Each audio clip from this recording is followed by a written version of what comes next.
Good news, everyone. We've made it to the end of the week. It's Friday, September 15th. Welcome to the President's Daily Brief. I'm Mike Baker, your eyes and ears on the world stage. Let's get briefed. First up, we find ourselves in Delaware, where Hunter Biden faces unprecedented charges by special counsel David Weiss. This marks the first time a sitting president's child has been indicted by the Justice Department. It's a surprising development after a collapsed plea deal, and it threatens to ignite a high-profile trial during President Biden's 2024 reelection campaign. On the other side of the fence, former President Trump, currently leading in GOP primary polls, faces several trials, also likely to take place during the heat of the campaign. It's fair to say the 2024 presidential campaign season is looking like none we've ever seen before. And I don't mean that in a positive way. Later, we delve into an extraordinary closed-door meeting in the U.S. Senate, during which the nation's leading tech executives voiced their support for government regulations on artificial intelligence. One of those executives in attendance, Elon Musk, has recently found himself at the center of a controversy involving his Starlink company and the conflict in Ukraine. We'll have an update, and it involves missiles hitting the Russian port of Sevastopol. And in today's back of the brief, a leaked U.S. Naval Intelligence report spotlights the alarming speed of China's naval expansion. Spoiler alert, they've surpassed U.S. production rates. But first, today's PDB Spotlight. In an unprecedented legal bombshell, Hunter Biden, the son of President Joe Biden, has been indicted on 3 felony counts for allegedly lying about his drug use while purchasing a gun. The indictments come just weeks after the collapse of a plea deal that would have averted a trial and potential jail time. So, let's break down these charges. First, Hunter faces accusations of falsifying statements on a federal firearms form. If found guilty, he could be looking at a decade behind bars, a hefty $250,000 fine, and then 3 years of someone keeping a close eye on him after his release, sometimes referred to as court-ordered supervision. Next up, he's on the hook for lying about specific details to a federal firearms dealer. This one? Well, another potential 5 years incarceration, an identical $250,000 fine, and an added 3 years of supervision. And the third strike? Well, having a gun while being involved with controlled substances, specifically crack cocaine. That's potentially another 10 years and $250,000 in fine. If you're keeping score at home, but somewhat math-challenged, let me help. Hunter could face up to 25 years in prison and fines of up to $750,000. Naturally, Hunter's defense is pushing back. The first son's lead attorney, Abe Lowell, is claiming that it's all political gamesmanship. Lowell argues that just a month and a half ago, prosecutors didn't see a reason to charge Hunter, despite 5 years of probing.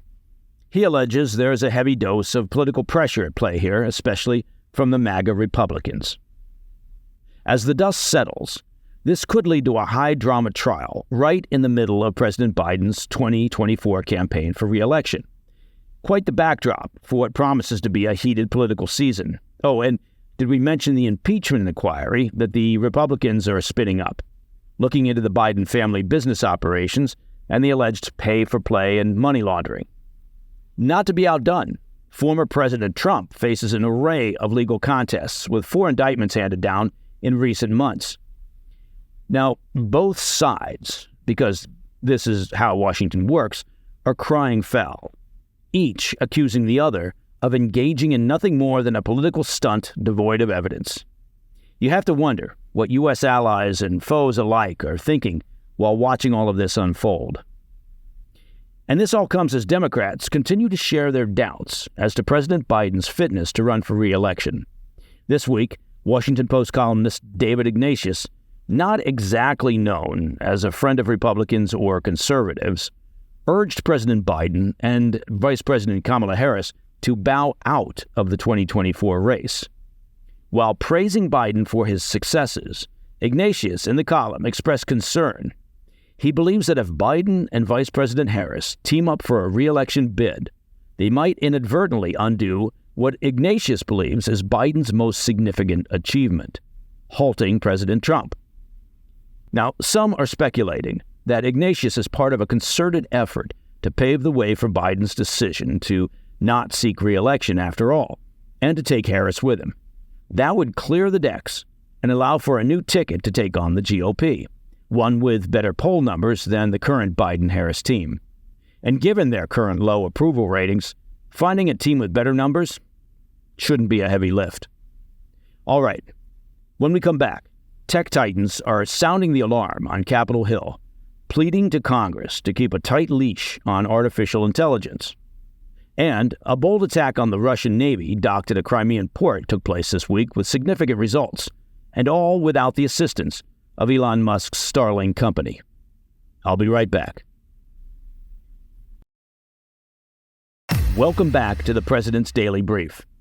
In the nation's capital this week, senators and 20 top tech executives, including Elon Musk, Bill Gates, and Mark Zuckerberg, met behind closed doors to discuss the future of artificial intelligence. Based on reports, the tech titans had a clear message for lawmakers. Washington needs to have a say in the future of artificial intelligence. According to the meeting's organizer, Senator Chuck Schumer, every single participant agreed that regulation was needed, although what that regulation would be was a matter of contention. The AI devil is apparently always in the details.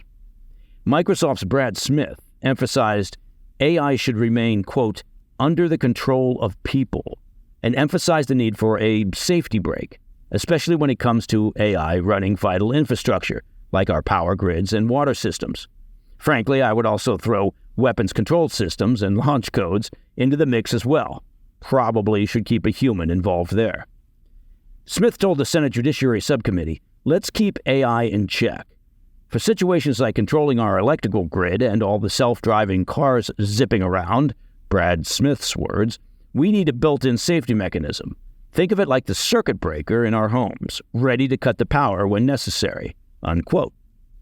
It's worth noting that the tech executives seem to be in strong agreement that the U.S. government should be responsible for those circuit breakers, for putting in place safety protocols and regulations that can ensure that AI doesn't overwhelm mankind or otherwise create danger for society. Now, a concern here is that AI doesn't exist in a bubble, just like the internet. It's a global thing. Just because the U.S. is concerned with how AI develops and ensuring there are safety mechanisms, it doesn't mean that others, particularly nations at odds with U.S. interests and security concerns, will play ball. There was talk during the past year. You'll remember that AI development in the U.S. should be halted temporarily while safety and security concerns can be evaluated and adopted. The problem there is that, as with other technologies, the U.S. is essentially in a race with other nations to become the leader. And it's unlikely that the Chinese regime, as one example, is angst-ridden over the same issues regarding AI that U.S. tech execs discussed this week in D.C. Wrapping up the session, Elon Musk summed it up saying the forum was all about tech leaders finding their, quote, referee in D.C. He even hinted that this meeting could be remembered as pivotal for our civilization's future. Not to mention that Musk, when asked about the potential for AI to destroy civilization, didn't say that the chances were zero. All right, Musk has made a couple of headlines on the PDB this week. As we've discussed, he recently faced backlash when news surfaced that he rejected an urgent request from the Ukrainian government. They wanted him to activate his Starlink system, the satellite-based internet system, over occupied Crimea to support an attack on Russia's Black Sea fleet docked at Sevastopol. Now, Musk refused and later expressed his concerns, saying that such an attack, he feared, could trigger World War III, and he even drew parallels to Pearl Harbor. As it turns out, the Ukraine military apparently decided, who needs Musk anyway? This week, they launched a massive attack on naval targets and port infrastructure in Sevastopol, marking one of their most aggressive moves against Russia's Black Sea fleet since the war began last year. Using a combination of Western-supplied cruise missiles and drones, The attack managed to do heavy damage to a pair of Russian ships, a landing ship, the Minsk, and a submarine, the Rostov-on-Don. The attack also did significant damage to critical infrastructure, specifically dry docks used to repair Russian naval vessels. All right, in today's Back of the Brief, a leaked intelligence report reveals that China's Navy is now outpacing the U.S. at an alarming rate. Welcome back to the PDB. In today's Back of the Brief, a story that's highlighting China's challenge to America's military supremacy. You might recall that earlier in the week, we mentioned that China now possesses the world's largest navy. The U.S. is holding down the fourth spot behind Russia and North Korea. Well, a leaked slide from the U.S. Office of Naval Intelligence, ONI, has been making waves on the internet. See what I did there? A Navy story making waves? Okay. It points to China's soaring shipbuilding power, dwarfing the U.S. by a massive margin. Just to paint a picture, Chinese shipyards can handle around 23.2 million tons, while the U.S. stands at less than 100,000 tons. That's right. China's capacity is reportedly over 232 times that of the U.S. Now, if we talk about actual ships, the ONI highlighted a side-by-side battle force composition between the two nations, showcasing everything from combat ships to submarines. And it turns out that U.S. shipbuilding capacity basically began dwindling even before the end of the Cold War. Meanwhile, China's Navy, already the world's largest, keeps upping its game with modern vessels and an expanding fleet of aircraft carriers.